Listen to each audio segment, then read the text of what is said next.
Do not fear them. Do not fear any of them.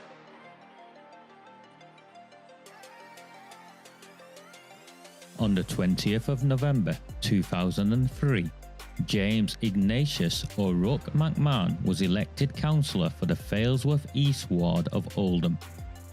Deeply ambitious, he ruthlessly rose to power, and by 2011, he was already leader of the council.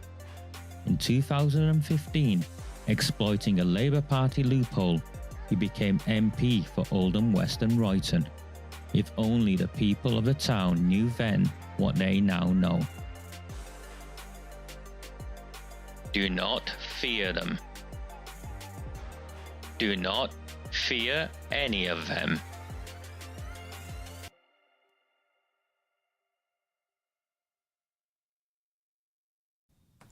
Very, very good evening. April Fool's Day 2025. My name is Raja Miah, and this is the possibly, I'm not quite sure if I'm of a mind to do this, if I'm honest with you, but it is possibly the first of our series on a Tuesday night, essentially looking at all matters to do with Oldham. So we started here and we went on a journey for a number of years. And for many of you who are new to me, in the end, what was happening was that people were just using me. And I was in and out of courtrooms, I was being followed home by gangsters, and only a handful of people stood alongside me. And then an election came where I stood, and I took a beating. And at that point, I pretty much decided, what's the point?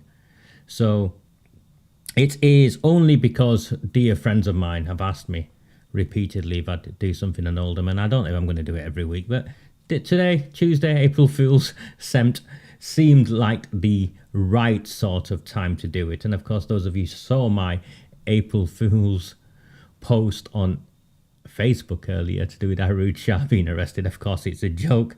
Someone sent it me, but they didn't have the courage to put it up in case they got arrested. Such is the world we live in. And I also got a phone call of some idiot saying, has she really been arrested? I said, have you read it? He said, oh no. I said, well, read it. It was an April Fool's joke. But believe me, by the time we're finished tonight, what I share with you, that if that was true, if the April Fools of Arud Shah was being true, I'm sure they would rather that happen than what I reveal this evening.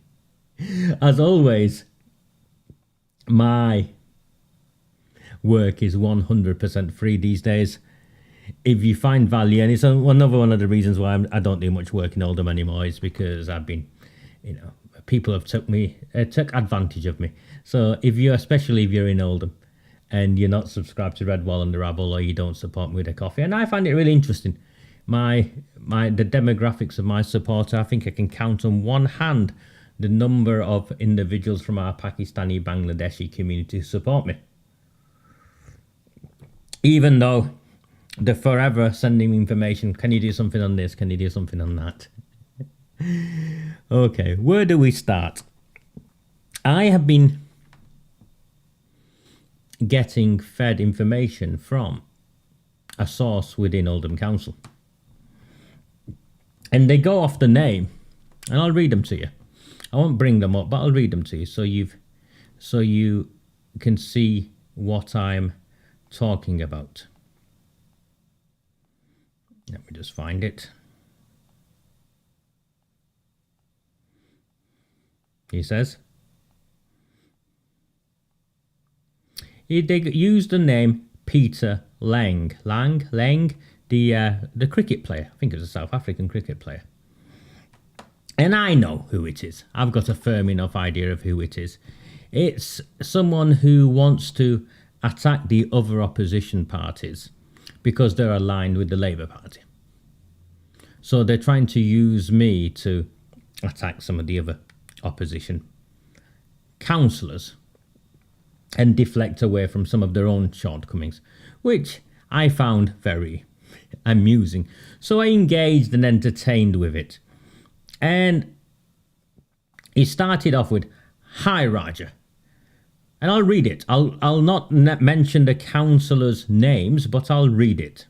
Okay? And this was the first interaction, and then I went looking. And when I went looking, it proved to be even more interesting. Hi, Raja. Arrived on the 26th of March via email. Councillor X is under police investigation for sexual harassment and inappropriate behaviour on a 17-year-old boy who was doing work experience with the council. The council are aware but will not disclose... Rod Blythe again. For those of you who are new to me, Rod Blythe was the Liberal Democrat councillor, 20 years plus Liberal Democrat councillor, that I revealed had been convicted of multiple serious child sexual offences. Child sex exploitation offences.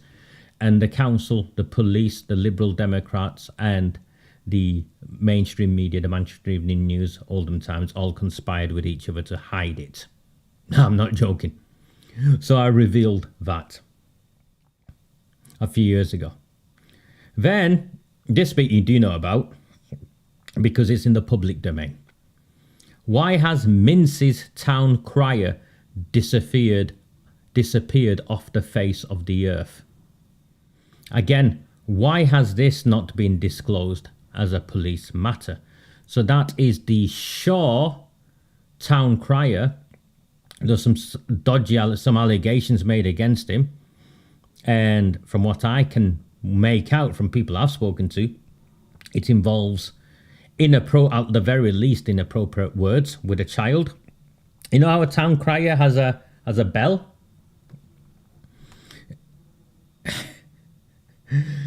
Asking, and this is what I've heard, and again, it's it shouldn't be hidden up, covered up. It should have been a police matter, and it should have been a council investigation, because the town crier is a paid position by the Shaw Town Council, and he, from what I can make out, he resigned before he could go any further. So the words I heard was something to do with the end of his bell being touched. You know, the bell? The end of his bell. Would the child like to touch the end of his bell? You can spin the words around and you might get closer to what transpired there. Gobshite councillor, gobshite, not gobshite in the council meetings though. Gobshite councillor XXX is under investigation for impeding social services. XXX is under investigation for physically abusing his XXX, that's a councillor's son. There is a court order to take the lad into care. Councillor X is trying to prevent this. Again covered up. So it appears that a councillor is under investigation for impeding social services for interfering in an ongoing social services case involving the child of another councillor. Now, I responded to him in a series of questions and he admitted his name wasn't Peter. My name is not Peter, but I work closely with senior figures within GMA, Greater Manchester Authority, I think, / OMBC, Oldham Metropolitan Borough Council. I have access to sensitive comms, including read and shred classification. I'd asked him a number of questions on the on what he or she had sent me. Councillor XXX has been advised not to attend any meetings whilst this is being dealt with. The person in question is still at school. His school is aware, as unbelievably, the police turned up there to take a statement off him. Now, how the police can turn up to take a statement off a minor without involving the parents, I'm not quite sure. Sykes, as always, is trying to hush things up. I think that's to do with the Rod Blythe reference, because Sykes, Councillor Sykes, the Lib Dem leader, stood up and applauded Rod Blythe's tenure as councillor, in the same way he did with Cyril Smith, believe it or not. They were friends. As this is an ongoing police investigation, I cannot disclose more other than Shah, that's the council leader, is aware. You should run a Where's Councillor XXX competition. So it seems a councillor has or is being advised not to attend any meetings whilst this matter is dealt with, and the police are, of course, busying themselves involved in protecting this councillor, from what I can make out. Now, it's a matter of fact that last year there was a senior Pakistani councillor in Oldham who was accused of rape, and instead of arresting that councillor, Greater Manchester Police called the council, and the council phoned the councillor so he could then get his affairs in order before contacting the police himself. Of course, he was later cleared of any wrongdoing, but that isn't the point. The police should never have been calling the council. They should have been knocking on the councillor's door. My understanding here is this councillor who's been accused of sexual something or another with what looks like a school child, a 17-year-old, maybe, you can say it's an adult. It isn't actually in the new laws of the age differences and all of that. It appears that someone on work experience is being sexually somethinged by a serving councillor. And my information so far is that Greater Manchester Police have not interviewed this councillor under caution, because that's what should happen. And my experience of Greater Manchester Police with a friend of mine is that they are corrupt and have been protecting councillors for some time. Councillor Mark Hince has harassed a member of the public and continued to harass a member of the public despite the police having warned him. I've sat in the police station interview room with someone who gave a statement after the police avoided taking statements for months and months, and it became a matter that went to the Greater Manchester Mayor, who found that the police had done wrong and forced them to take a statement. Once they've took that statement, they've hidden everything and they've tried to close the case down again, protecting Councillor Mark Hince. So I know Greater Manchester Police have form on protecting councillors. Now, it doesn't matter if Councillor Mark Hince is innocent or guilty. What the police have a duty to do is conduct an investigation, not cover things up. And in this instance, and I'm reading this in good faith, the police have a duty to interview the councillor under caution, and that councillor should be suspended pending any outcome. And of course, the presumption of innocence applies. And it seems, even though the council leader Arud Shah seems to be aware, even though the councillor's political party seems to be aware, this is a cover-up, and perhaps that is why this has been revealed to me. Now, I've gone away and asked around, and it seems this story has legs. In a town neck deep in the cover-up of the grooming and gang rape of little white girls, it appears that a serving councillor is being advised not to attend any meetings whilst an investigation takes place as to whether or not he, did whatever he did with a child on work experience, or a young man on work experience.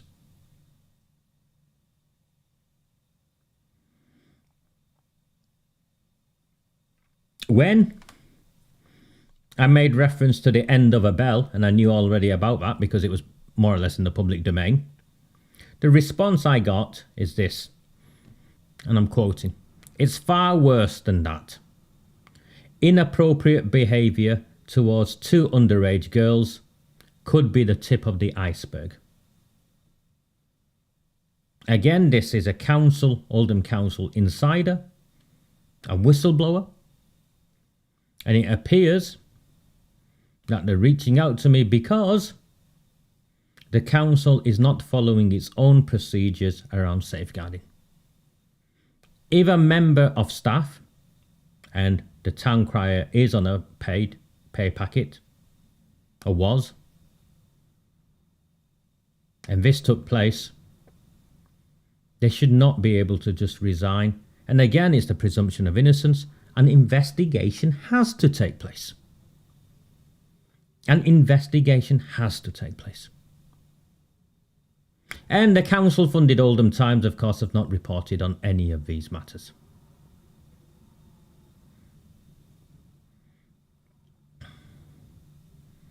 I said to them, I am aware of Councillor Big Mouth having run-in with social services. It makes sense that this has escalated.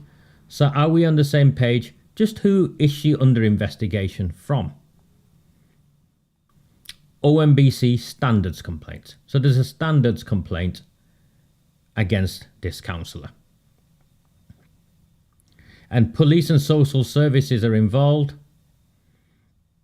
to do it with an individual involved in this, who's apparently an ex-hooligan, a proper nasty piece of shit. As for Councillor XXX, they have prevented social services from seeing their child. Councillor Gobshite has been harassing social workers about the case who have reported her. Then there's another councillor involved who thinks she knows everything, but in reality, F all in advising both Councillor X and Councillor Y and Councillor Z. Also, and I'll name him here, Councillor Cameron Guffaw claims he has the numbers, as in the numbers to take over the council, because Brian Hoban and Mark Hince have been seen at his restaurant, although he claims to have sold it. That's the former Greaves Arms. He also claims Sheldon has joined them, and now we do know Graham Sheldon has joined them. Ready? As a finisher, police are investigating Councillor XXX as 2 drugs farms have been found in his properties in the past couple of weeks.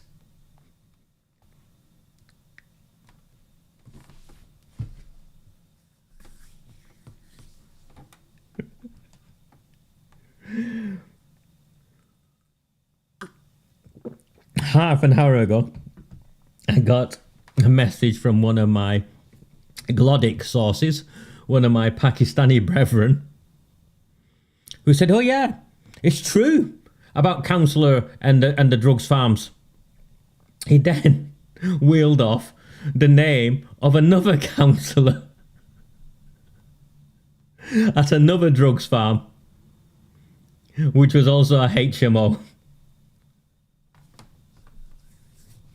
This has got to be the most corrupt council in the country. Honestly, this isn't normal. This isn't normal. This has got to be the most corrupt council in the country. And then what happens? I send emails, as is the right and proper manner for an individual such as myself, asking for each of these councillors to comment, and copied in the borough solicitor. No responses from any of them, although I've had other councillors get in touch with me, confirming that the information is accurate. Now, if the police are raiding buildings and finding drugs farms in them, they should be issuing statements. This property here, that property there, this other property somewhere else. And my sources, particularly the one in Glodic, is saying to me The police have not issued a statement in Glodick because it involves the son of a senior politician, former mayor of the town, and the Pakistani machinery, the Labour Party Pakistani machinery, is mobilised to protect. And again, there's form on this. We know there's form on this. Who blew up Arooj Shah's car? All went missing. So yeah, I sent Boggart off, copied him into all of it, because there is clear safeguarding implications, not just on the councillor accused of, inappropriate sexual behaviour with a 17-year-old whilst on experience with, at Oldham Council work experience. It's unprecedented. There should be statements. There should be a press release from the police confirming where they found drug factories. Nothing. And this is identical to how the grooming gangs were protected in this town. And then something bizarre happened. Those of you who joined me yesterday, I shared with you I'd been asleep. I slept in the afternoon for a bit. I was exhausted. And I looked at my phone, and there were 2 missed calls from a man called John Hughes. John Hughes is the father of Councillor Jade Hughes. He's also a member of Maggie Hurley's big team. Now, John Hughes is one of those individuals, along with his right and independent mates, who used me and abused me. And then their team started insulting me after I helped get them elected, designed all of their stuff. Got myself arrested campaigning for Maggie Hurley and getting her over the line. He's not spoken to me in over 2 years after he tried it on. 2 missed calls. Let's give him a call. See what he wants.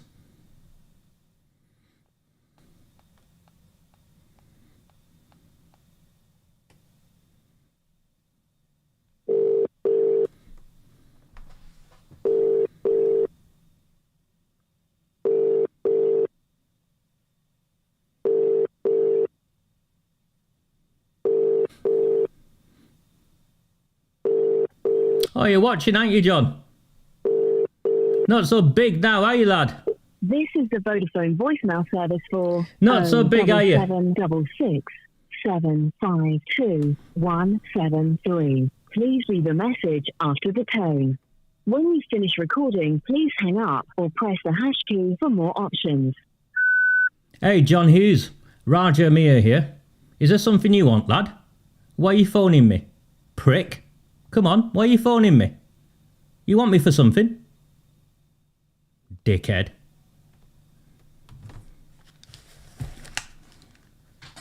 There you go.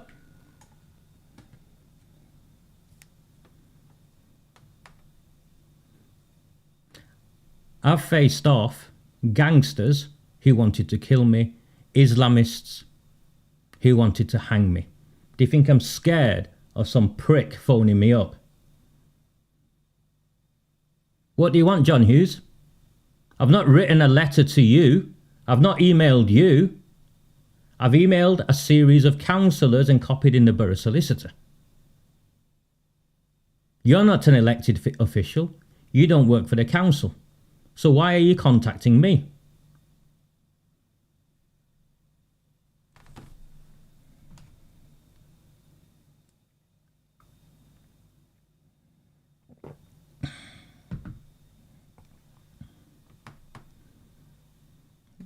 Nothing. See?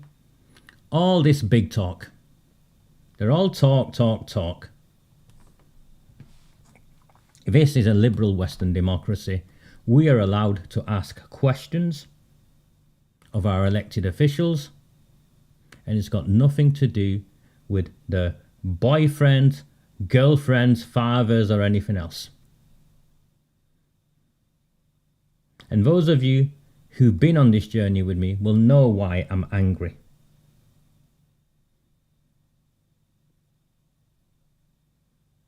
Idiots. They're all watching.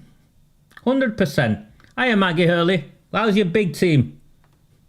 Wait until I finish with all of you. Just wait. Just wait. Okay.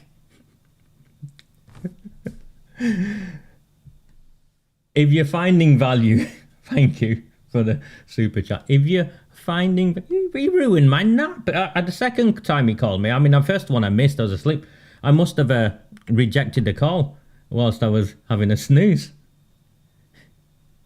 Didn't leave a message. I left a message.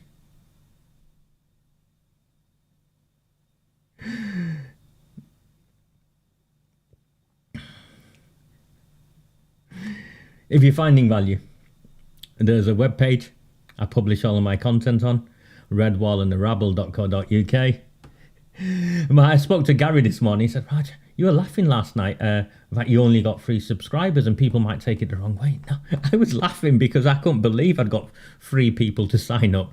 There have been months here where we'd gone for months at times without any sign-ups and just the numbers going down the other way. So for me, going on a transmission and then we had 3 people take out paid subscriptions, for me was great. I was laughing because, like, yeah, we turned the corner.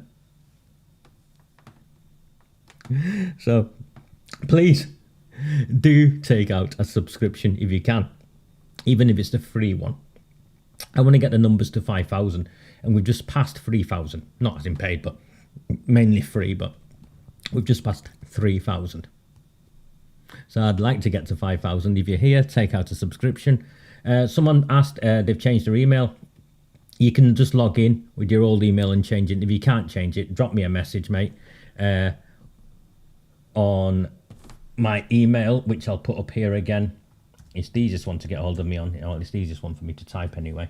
It's raja@rajamiah.com. And I will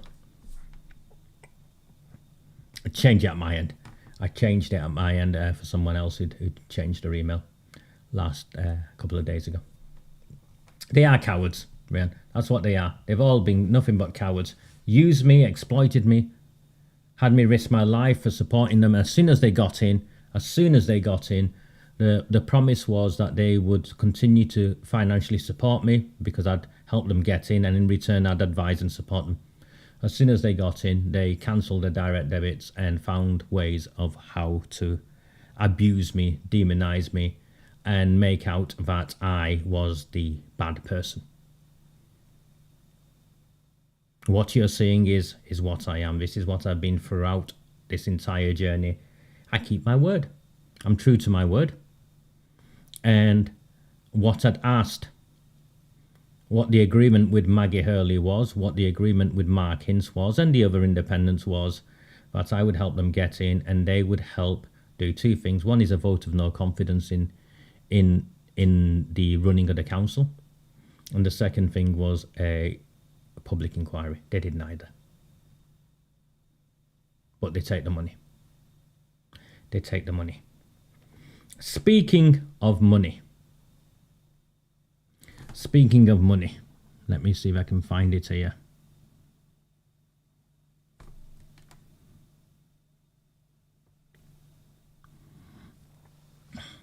The Taxpayers Alliance publishes a document every year, and it's just published the documents for this year of basically financial misspending in the public sector. And part of it is it shows everyone over £100,000 or something that is listed. And I look at Oldham every year. Yeah, I did everything for them, Tony. I even fundraised for them, didn't I? And we we looked at Oldham. And I'll bring this up so you see it.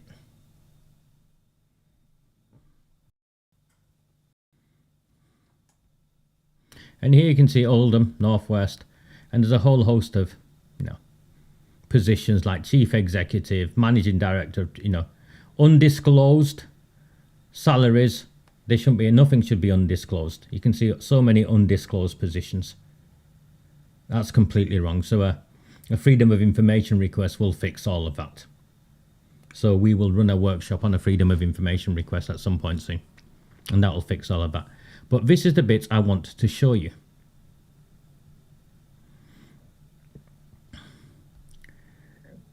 They paid off a loss of office payment. They paid off the deputy chief executive. Look, you can see here, deputy chief executive.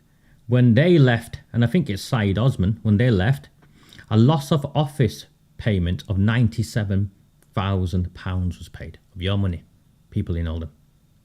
A loss of office payment of £23,000 was paid to what I think is Gerard Jones, who was the Director of Children's Services. Remember? These payments, golden handshakes, agreements to keep stum, loss of office payments, these people weren't made redundant. So these are payoffs above and beyond. One was given 97,000, clearly hush money in my opinion. I am just looking at that. Why would you pay a deputy chief executive £97,000? £100,000 basically. Why would you pay the Director of Children's Services £23,000? Are you ready for something? Can you read that? A loss of office payment was paid for £236,000 to one individual. What on earth was that loss of office payment? Did it come with an NDA? A non-disclosure agreement? Why would you pay someone a loss of office payment of £236,000? That's £250,000, just under. Now, I'll show you who it was in a moment, but I'll tell you now, that position didn't become redundant. The council did not get rid of that role. They've just paid someone just under £250,000. And remember, these loss of office payments are the ones they've declared on this, or has been forced out of them.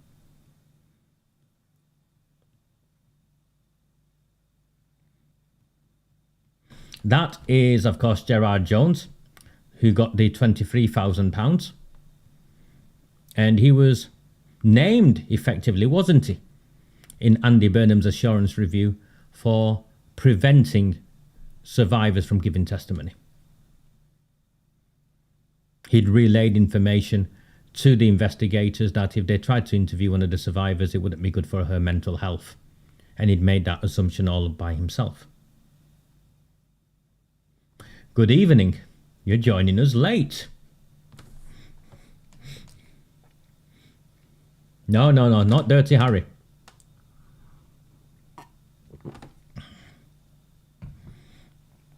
The £236,000 loss of office payment was made to the Director of Legal Services and Monitoring Officer. That is the Borough Solicitor. His name, of course, was Paul Entwistle. I mocked him and teased him with the name Paul Bentwistle, for those of you who remember, have been part of this journey. He's been replaced without proper due process by an interim borough solicitor called Alexander Bogotoff, who is neck deep in this scandal in this town. But Paul Entwistle, in the end I got on with him because he understood I had every right to do what I was doing, and his role was to protect the council. He was to do his job, mitigate risk. Now I knew he'd had enough. and he wanted nothing more to do with it. It wasn't retirement. He had plenty of years left in him. I genuinely believe a freedom of information needs to be submitted to determine the circumstances of a £236,000 payoff for the former borough solicitor and a £97,000 payoff for the deputy chief executive.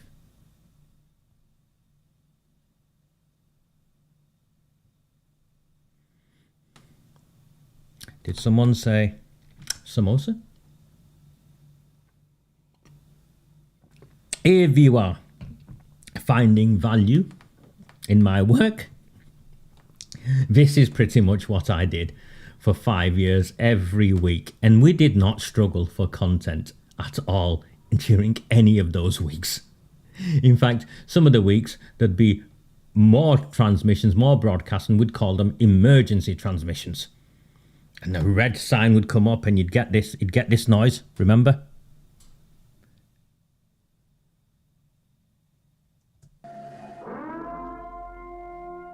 And we'd go, and it would be packed, it'd be busy, and everyone at the council would be watching, and I'll be saying, well, we don't listen to him, he's a troll, we don't listen to him. But for years, we gave him a merry dance.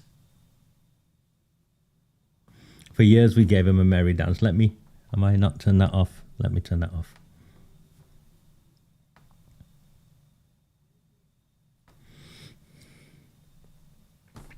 No, he wasn't happy in the end because his conscience couldn't handle it in the end, Tony. His conscience couldn't handle it in the end. And one of my last conversations with him, I'd gone to register with my deposit to run for MP. And him and I had a conversation. I was sat in his office and we had a conversation. He'd shared with me how he was born and raised in Oldham like me. And he actually went to school at Parish Church, which was opposite Manchester Road. I went to school at Richmond, and he'd gone a few years earlier than me. And I looked at him and I could feel the weight of the world on his shoulders. Because now we know our council covered up the grooming and gang rape of children. The chief executive hangs off the arm of a convicted heroin dealing getaway driver of a cop killer, and now we know there's a whole host of councillors who seem to be embroiled in properties with, drug farms.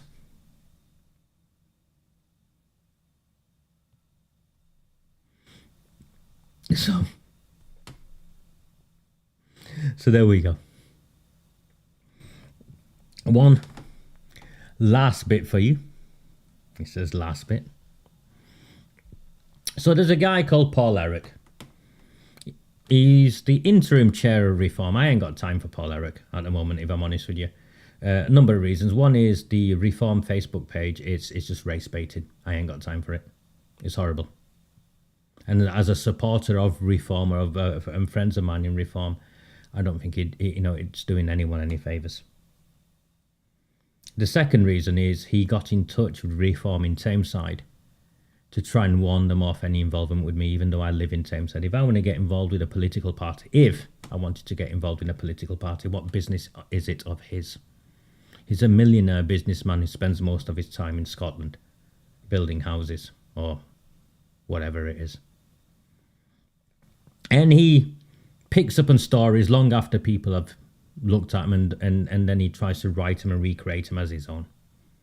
And he's done that for years. So I really have very little time for him. And then my friend Gary sent me something yesterday to do with the Hive. And I'd spoken with a number of councillors about it. And there are some serious questions being asked in the background. Because most of the work I do is in the background. Me is not, I'm not a failed pop star. It's not my style. And of course, it involves a man called Irish Jimmy, who has attempted to harm me several times and has been convicted several times. So the likes of Eric and the others, they'll never they're never front and centre. They hide in the background. They're those tin pot generals you'd see on the battlefield, at the back drinking tea. That's not my style of leadership. I lead from the front. And I've took every risk myself. So Irish Immy has been convicted multiple times for crimes against me. And we forced a council to convict him multiple times. Sorry, the police force to convict him multiple times, even though he's protected. So you can appreciate the severity of what has taken place.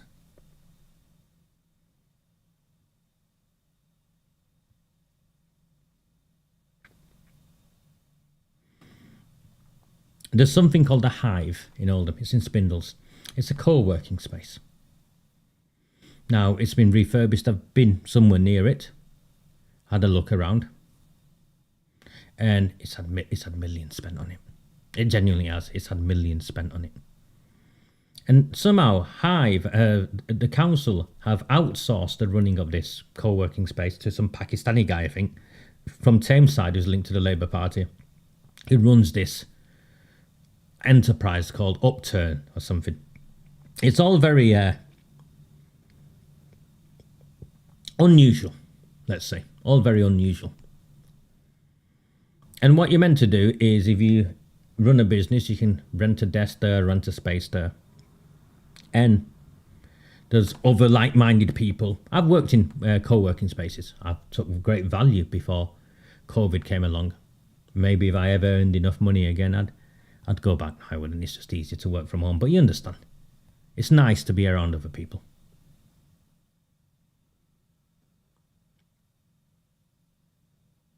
Now, the problem with the Hive is, of course, the Pakistani gangsters have took it over. What really should have happened with a co-working space funded by you, the taxpayer, by the way, the Oldham Council taxpayer, is that there should be some clear vetting as to who can take up workspace, co-working space there. Because this isn't any co-working space. It's owned by the council. It's in the Spindles.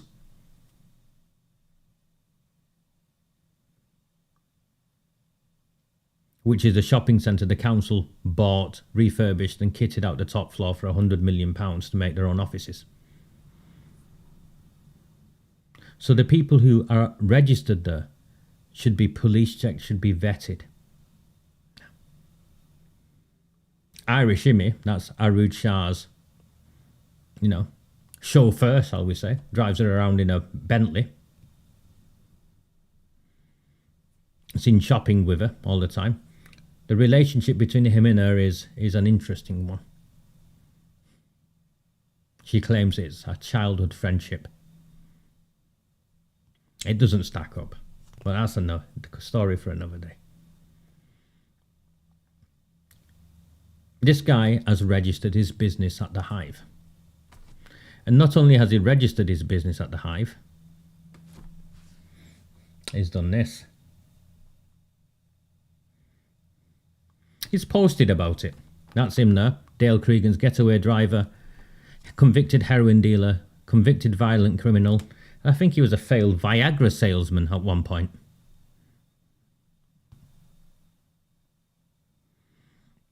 Exciting news coming soon. Linked Up Oldham is now at the Hive in the Spindles shopping centre. We'll be helping to connect people to opportunities and build a better future. This will be a complete game changer. Stay tuned for the full reveal. And that's the guy, I forget his name, who is from Upturn, who runs the Hive. And they're shaking each other's hands. He will have known 100% who Irish Immy is. And despite that, he would have facilitated and arranged for him to take up residency at the Hive. Do you want your young entrepreneurs in this town to be in a space with a convicted heroin dealer?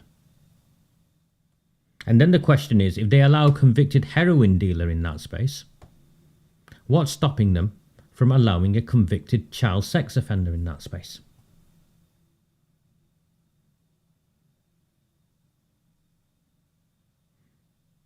What checks and balances, what safeguarding measures are there? Look, you can see the Oldham Council logo there.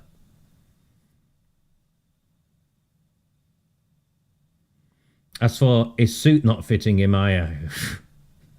what do you want me to say? Maybe it's a look. He dresses like that, and Arusha dresses in that sack. Now, I'll talk to you a bit later about the connecting people to opportunities. In fact, I'll talk to you now. For a long time now, and this isn't Irish Shimmy I'm making reference to, it's in a wider context. For a long time now, I have been aware of individuals that act as gatekeepers in Oldham Council. So to access grants and resources, you have to sweeten their hands. Sweeten the hands? I don't know. Grease their hands. Grease their hands. Offer sweetness. The Oldham Evening Chronicle made reference to one such individual and having reported them to Shelley Kipling. Remember? In that explosive article statement they released about the corruption in the town. So the connecting people bit with someone with very close links with the council concerns me.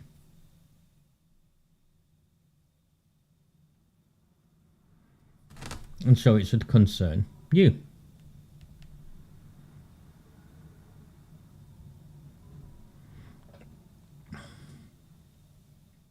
So this is linked up Oldham Limited, and you can see the overview of the company. It's in the Hive. It's registered in the council building. The Hive, Upper Mall, Spindle Shopping Centre, Oldham. So it further gives it an impression of respectability. Agreed?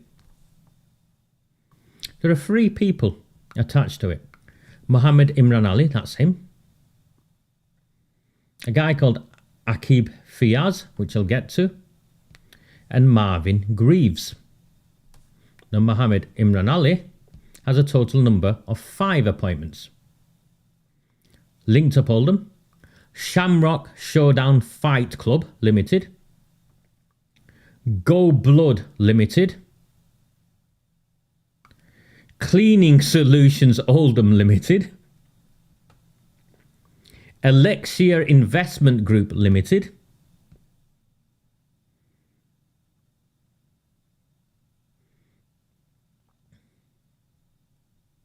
I won't go into these for now. That's for later, perhaps.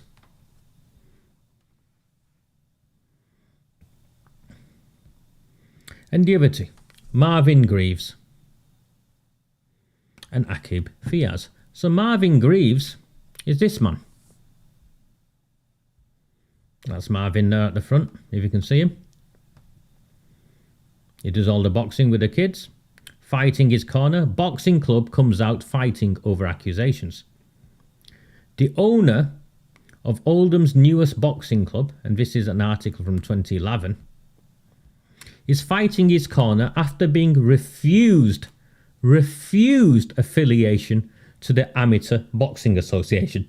So the ABA refused Marvin Greaves.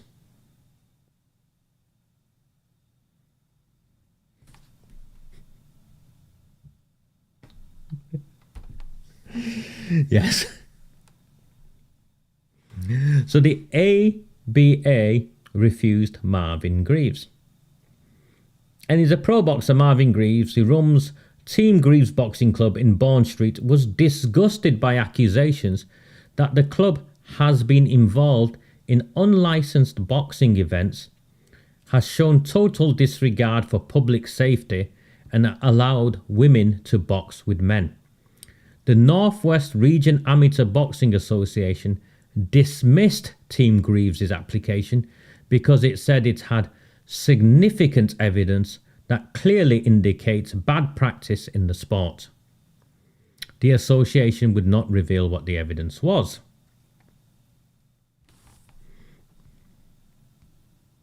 The association's executive also recommended that any further application to be affiliated should be viewed as damaging to the sport. It also claimed the club's bad practice in sport continues. Kevin Williams, the honorary secretary, said the club had organised several unlicensed boxing events and they had someone pretending to be a paramedic. There were also frequent mismatches in terms of weight. We are so strictly organised in officiating, we have been for so many years. It only takes one bad incident to break a good reputation, but it takes years to build up a good reputation. Unlicensed boxing and bad practice do much damage to the sport. He said the 15 elected members who made the decision had a combined total of hundreds of years boxing experience.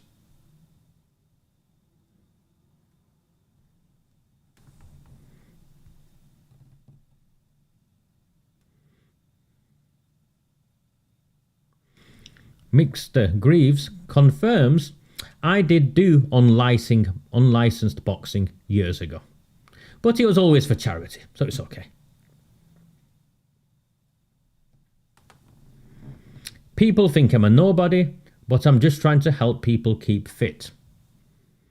So, Mr. Greaves has got himself involved with Dale Cregan's getaway driver and a convicted heroin dealer. The other one involved and linked up is a guy called Aqib Fiaz. Aqib Fiaz is this guy. He's a local boxer. He claims he was cleared over gambling irregularities, and you can see his boxing. It's a boxing magazine, Boxing News Online. Oldham super featherweight Aqib Fiaz has announced that the British Boxing Board of Control have cleared him of any wrongdoing after his June fight with Kane Baker was pulled due to suspicious gambling irregularities. Fiaz and Baker were supposed to meet on the matchroom bill at the Birmingham Resorts World Arena on June the 22nd, but it was mysteriously cancelled on the morning of the fight. Promoter Eddie Hearn later confirmed that he had decided to pull the encounter and launch an investigation into the information he had received. He said, I was made aware of some betting irregularities on that fight. I was given some information. I followed it up myself and with my team, the Gambling Commission and the British Boxing Board of Control. Having spoken to a number of people, I decided to pull the fight pending a further investigation. Fiaz vehemently denied that he was involved in the situation, and now he has confirmed the board's investigation is complete. On the Instagram post, he said, after a lengthy investigation by the British Board of Control into allegations following my cancelled fight in June, I am pleased that the board have considered all documentation and evidence supplied and reached a decision that no further action is required and have cleared me of any wrongdoings.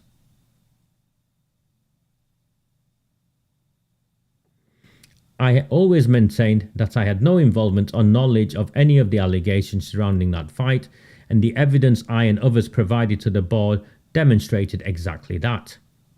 I am grateful to Matchroom, my manager, trainers and sponsors for all their full support during the process, and I cannot wait to get back in the ring. Fiaz has not boxed since the only defeat of his career when he was stopped in the 8th round. Okay, so he's saying he was cleared by the authorities. So Raja goes and does what Raja does. He goes and finds the web page with the British board, the boxing board, the BBBOFC. So that's the official body. And this is the judgment hidden on their web page, 30th of the 10th, 24. The second is Assam Fiaz. I think that was his uncle. And the boxer is Akib Fiaz. Second, Assam Fiaz, Regulation 25 and 30. Following hearings under the above regulations, the stewards of the board found Mr. Fiaz to be in breach of Regulation 25 and 30 and decided to withdraw his second's licence. Am I missing something here? Didn't young Akib Fiaz claim he'd been cleared and people associated with him had been cleared? Here is the webpage. Following hearings under the above regulations, the stewards of the board found Mr. Fiaz to be in breach of Regulations 25 and 30 and decided to withdraw his second licence. In addition, Mr. Akib Fiaz was found in breach of Regulation 30 and fined by the board. So what are these regulations? Regulation 25 is to do with misconduct. And Regulation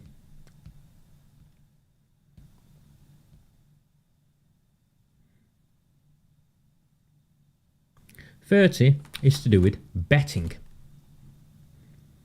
Otherwise than with express approval of the board given in advance, no tournament shall be held at a venue with arrangements are made by the promoter otherwise for betting facilities, blah blah blah. And members are not directly or indirectly bet or permit, direct, allow, enable any persons of the members' benefit or gain to bet on the result. So, according to the boxing regulator, Assam Fiaz's uncle, his second, has had his licence withdrawn for breach of Regulation 25 and 30, and Akib Fiaz was found in breach of Regulation 30, which is betting, and fined by the board. Yet here he is claiming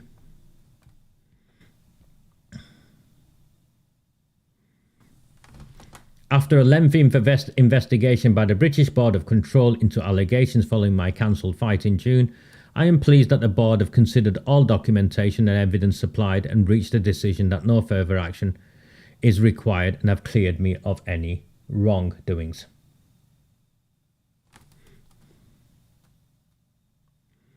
Maybe this web page is fake.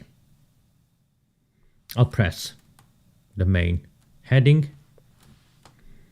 The British Boxing Board of Control.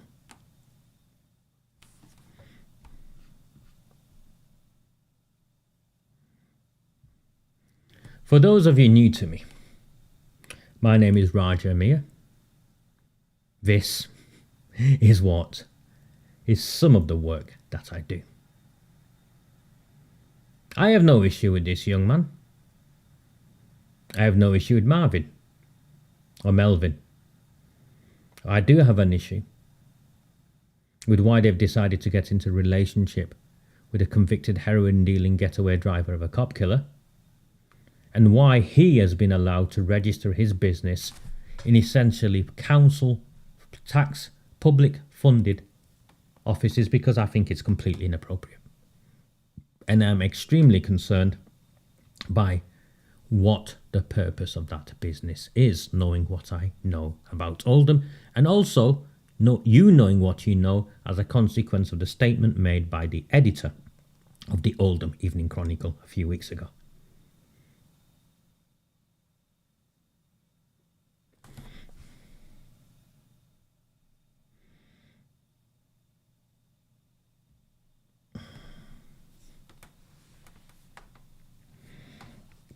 If you find value in my work, I'm here for a few more minutes, I'll have a drink.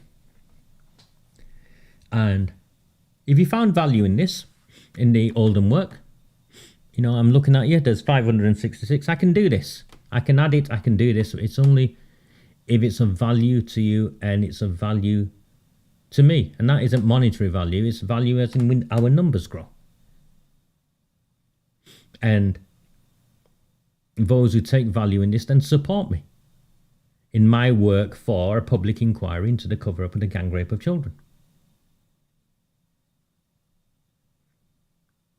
And as you can see, and as you know, the people who are watching this evening is full of councillors from Oldham, full of council staff. And John Hughes, who's not picking up his phone. This is wrong, isn't it? It's so wrong. And in all of this, Greater Manchester Police appear yet again to be protecting councillors, politicians from investigation. They should be intervene under caution, that councillor, and the council should be issuing a statement to say an ex-councillor has been suspended until. I have no allegiance to, I don't care if it's a Labour councillor, a Lib Dem councillor, a Conservative or an independent councillor. That's what should have happened. They haven't. No councillor should be getting involved in interfering with social services investigations. That's just outrageous.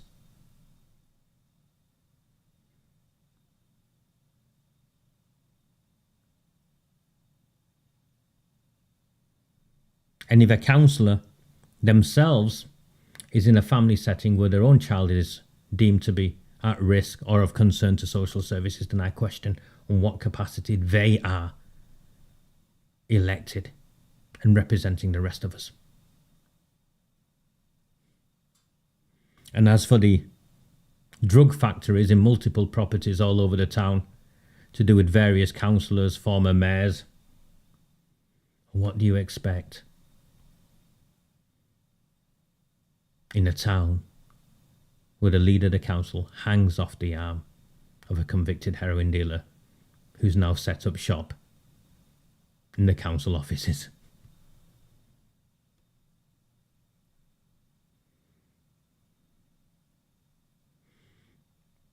For those of you new to me, my name is Raja Miah. I've been at this now for 6 years. The work I do only survives with your support. So please do consider subscribing to Redwall and the Rabble. And I'll have a quick check.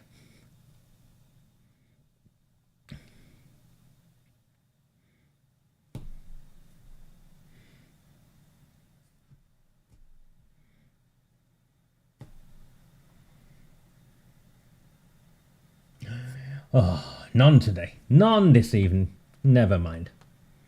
No new subscriptions this evening. I was on a roll yesterday with free. If you find value, then if you've already subscribed or don't want to subscribe, perhaps you'll buy me a coffee. There's a link at the top. I'll just put that back up.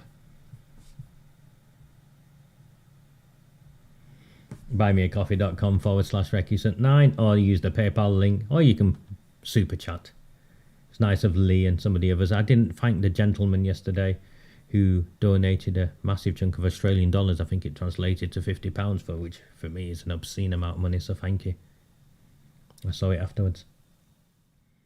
Now, a lot has happened today. Tom Crowther, the lad who's the case who's meant to be doing the Oldham inquiry, spent an hour and a half giving testimony, being critiqued at the Home Affairs Select Committee this afternoon. I watched it. I want to come back and do a piece with you on that. I'm not going to come back tomorrow afternoon, I'm afraid, for the Prime Minister's questions. Not because I don't want to. I'm in meetings with my lawyers myself. As many of you know, I've had court case after court case against me. So I've got some stuff to wrap up with some of my lawyers in terms of documents and stuff the police took off me and things that need destroying and stuff like that. So I'm thinking Thursday afternoon, if I can. I'm away on Friday, Saturday and Sunday. I'm at a conference with UK Column. I'm speaking for them somewhere. So I'll drive to wherever they are and come back on Sunday. But please, if you find value in my work, please support me. And I'll see how the figures are, what the income looks like, what the feedback is. And depending on all of that, I will do another session on Oldham very soon. Maybe next Tuesday. I am, I'm fed up of of doing things in my own town and not getting the support from my own town. So that's why. Indeed, Tony. Welcome to Oldham. Do not fear them. Do not fear any of them.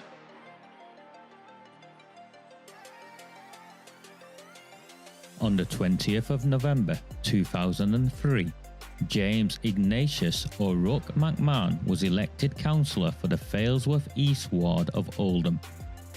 Deeply ambitious, he ruthlessly rose to power, and by 2011, he was already leader of the council. In 2015, exploiting a Labour Party loophole, he became MP for Oldham West and Royton.